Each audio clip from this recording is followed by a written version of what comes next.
দেশ ত্যাগে সহযোগীদের জবাবদিহির দাবি হাসনাতের। বৈষম্যবিরোধী ছাত্র আন্দোলনের আহ্বায়ক হাসনাত আবদুল্লাহর অভিযোগ করেছেন, দেশের ক্যান্টনমেন্ট থেকে ৬২৬ জনকে বিদেশে পাচার করা হয়েছে।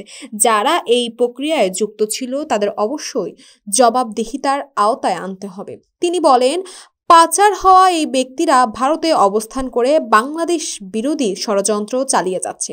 গত সোমবার সন্ধ্যায় রাজধানীর বাংলা মোটরে আয়োজিত এক সংবাদ সম্মেলনে এইসব কথা বলেন তিনি। সংগঠনের সদস্য সচিব আরিফ সোহেল সহ নেতাদের গাড়িতে হামলা ভাঙচুরের প্রতিবাদ এবং দোষীদের বিচারের দাবিতে এই সংবাদ সম্মেলনের আয়োজন করা হয়।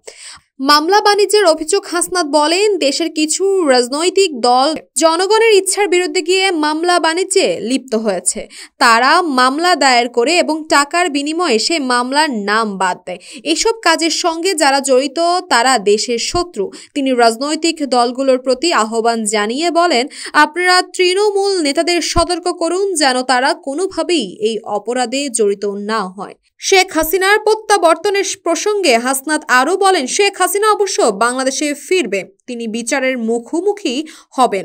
যদি ভারত তাকে ফেরত না দেয় তবে ধরে নিতে হবে তারা জঙ্গি সংগঠনকে আশ্রয় দিচ্ছে। আমরা ভারতকে বলতে চাই, আওয়ামী লীগের চোখ দিয়ে নয়, জনগণের দৃষ্টিতে বাংলাদেশকে দেখুন। প্রতিবেশী দেশগুলোর সঙ্গে সম্পর্ক তিনি অভিযোগ করেন, ভারতের নেপাল, ভুটান, শ্রীলঙ্কা এবং মালদ্বীপের সঙ্গে সুসম্পর্ক নেই। গণ অভ্যুত্থান প্রসঙ্গে হাসনাত আরও বলেন, আওয়ামী লীগ সাধারণ সম্পাদক ওবায়দুল কাদের একসময় বলেছিলেন, ক্ষমতার পরিবর্তন হলে এক রাতে ৫ লাখ মানুষ মারা যাবে। কিন্তু গণ অভ্যুত্থানের পর কোনো আওয়ামী লীগের নেতা হত্যার শিকার হয়নি। বরং যারা আওয়ামী লীগের পক্ষে কাজ করেছেন তারা এখনো বাংলাদেশে অবস্থান করছে এবং ষড়যন্ত্র চালিয়ে যাচ্ছে। তিনি বলেন, আমরা সাম্প্রদায়িক সম্প্রীতিতে বিশ্বাস করি, কিন্তু ভারত জঙ্গিদের পৃষ্ঠপোষকতা দিচ্ছে। এ থেকে বিরত থাকার আহ্বান জানাই। তাসপিয়া তাবাসসুম, ইসময়, ঢাকা।